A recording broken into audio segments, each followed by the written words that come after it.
Hello and welcome to Robin's TV Extra Time, where Bristol City have just lost 1-0 at home to Blackburn Rovers. Joining me to go through all the action is Chris Arnott. Good to see you, Chris. It was a bit of a difficult watch for City fans tonight. Yeah, nice to see you, Leroy, as well. It was tough. It was a tough evening. It wasn't, the type of football we've been experiencing this season. We've been lucky. It's been some good stuff, but I think that's probably the worst performance at home this season.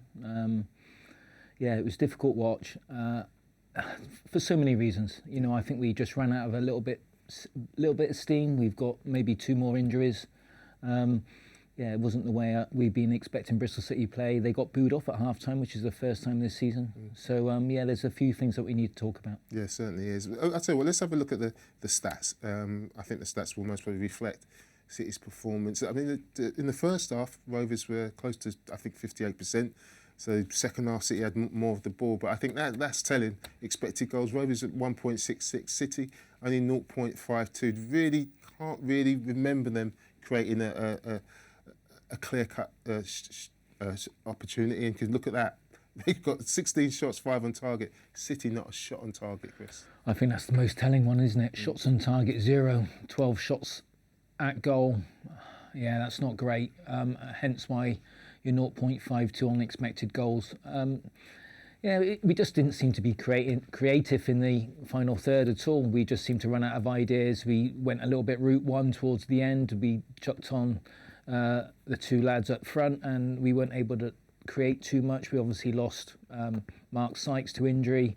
He obviously looks as if he's got maybe some studs down his shin, and there was a cut that needed to be treated. But yeah, we'll find out obviously in interviews later on this week. But yeah, it was disappointing at times. There was a few opportunities, but nothing to really write home about. And even the possession coming back into the second half, when I thought we came out quite strong. We needed to see a reaction into the second half.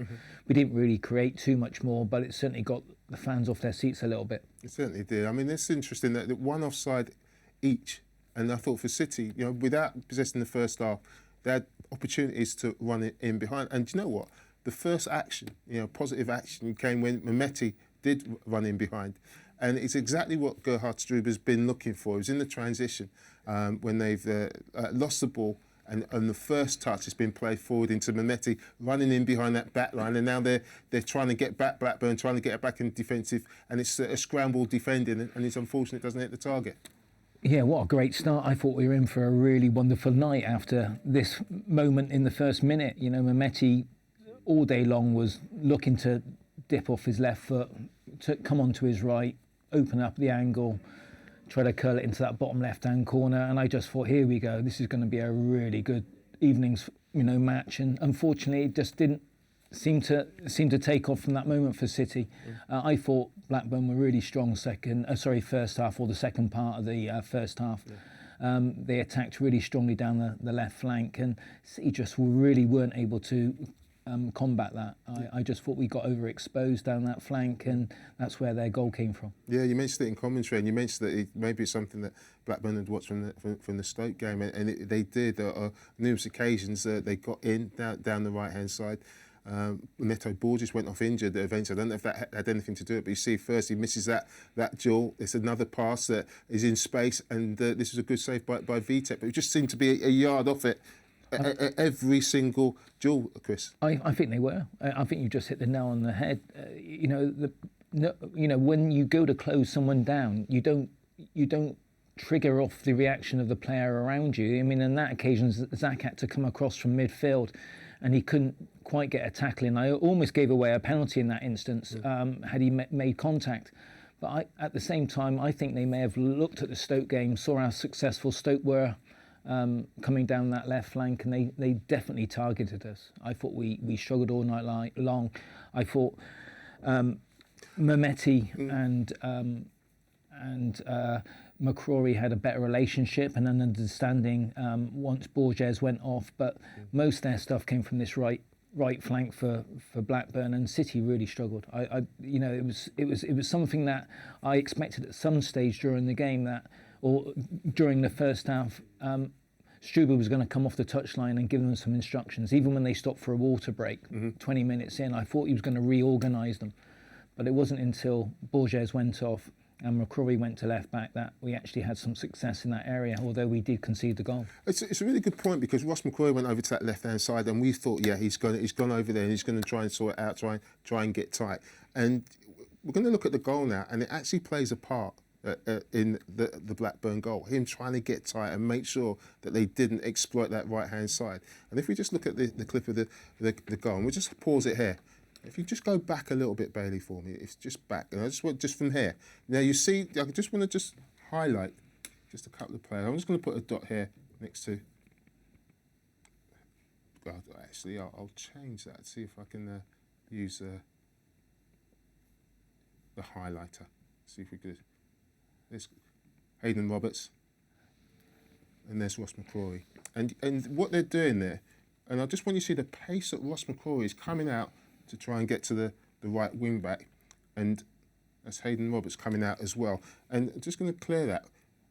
I think first of all, the position of everyone in that picture is right. It's 100% right. You know, Hayden has given himself enough space between him and his man. You've got obviously Mehmeti, Anis travelling towards the ball, but is Ross McCrory a little bit impatient? He's a little bit impatient, and I mean, you said it's 100% right, but I think Hayden Roberts, just stop it there, please, Bailey. If you just go back again, Bailey. Sorry to I know you said 100% right, but we used to work on this. If you go back a little bit more, I'll tell you when to stop. Go back a tiny bit more, just there. I want you to look at Hayden Roberts' position, and you look at the markings of the pitch. Yes. They need to be in the line. Yeah, absolutely. Joe Jordan used to say to us, he'd say, get in your line. And he was obsessive about it, that if you come off that line there, you've got to be in the line, all come together. And Hayden Roberts is just, it's a couple of yards in front of it. And that's what does him.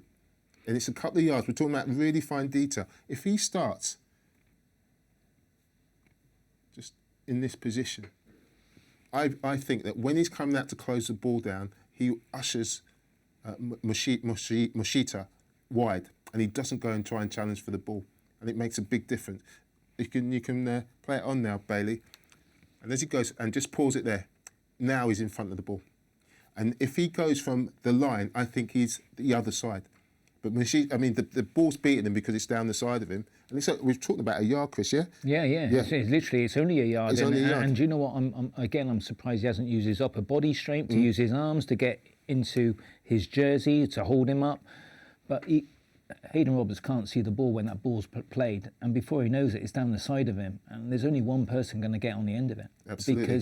Because what he's done, he's ran in a straight line. He's never deviated his line, and he's never gone back towards his goalkeeper. Yeah. So he hasn't dropped as that ball's being played. He's carried on running along the line of the pitch, the markings on the pitch. And he should be running back. And he's done himself. Exactly. He's absolutely done himself. And you can see him almost skidding to change direction. He's got overexcited about getting tight. Yeah. And he's just been rolled. Yeah. And we saw a perfect example of that against Southampton. Southampton against Stoke at the weekend. Yeah. Borges did it. And it's so horrible to watch. Yeah. Because pause this there. Ross McCrory, is out of the game. I know it's a win back, and we asked him to get, but the ball should be encouraged to go to this wide man here, and then Ross should be going there, because he's gone early. He's actually, that pass has taken them both out of the game. So neither Ross or Hayden Roberts can get back. We'll say when defenders make a mistake, you want your mate to be in a position to kind of sort it out, and that didn't happen. Yeah, we looked at Ross McCrory's position. He'd been on the right flank watching the chaos that was going on down that left flank, and I just wondered whether he got a little bit overexcited about going tight to his opposite fullback, and he got himself out of position. He wasn't on cover on Roberts, but to be fair to McCrory, I would have never expected for him to have got done that in that position. But you should always take caution on the end of every single. You should always be cautious about covering your pals, covering your mates, always drop into the right position.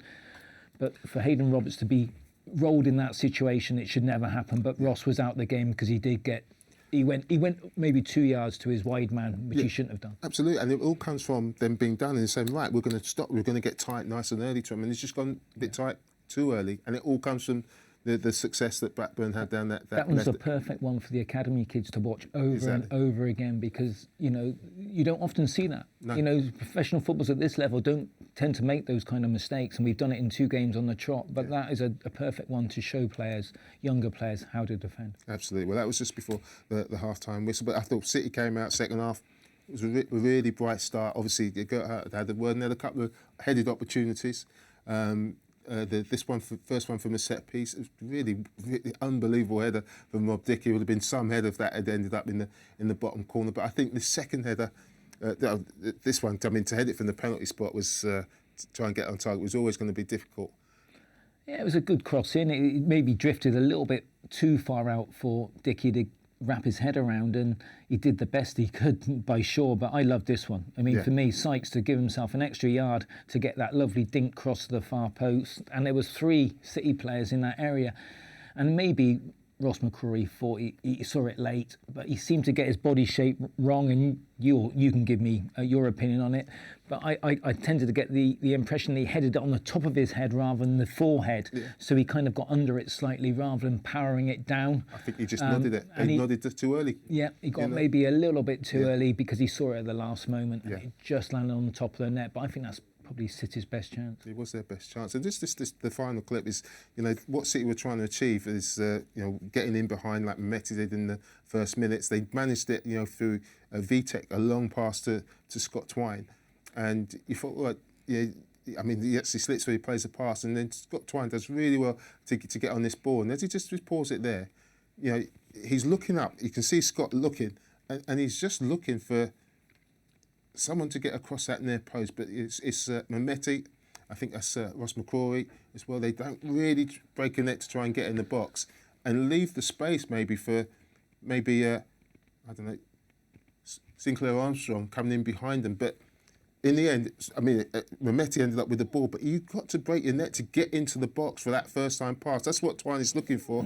The opportunity's gone, and when we play it on, it does end up at the feet of Mehmeti, but just through sheer luck.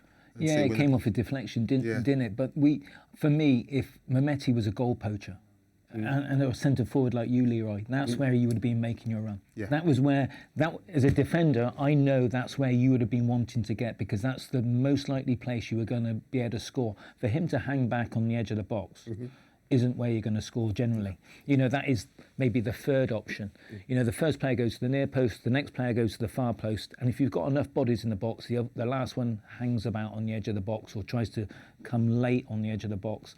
And, for me, Anis has got to be breaking his neck to get in the near post. And the thing is, Anis has done some really unselfish runs this season where he's been the first man. First man has got to clear the space. Either he gets on the end of it or he clears the space for the second man. I just thought that he's desperate to do something, but sometimes just made the wrong decisions.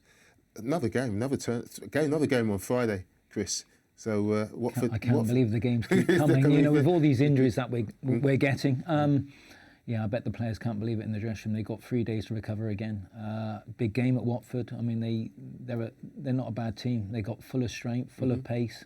That's a tough place to go and play. I don't know where they're going to get their energy from to go again, but it's the same for both teams. Yeah, they've got to show a bit of character. And see if they can massive character, and they've got to have some faith in each other, and they've got to, back each other.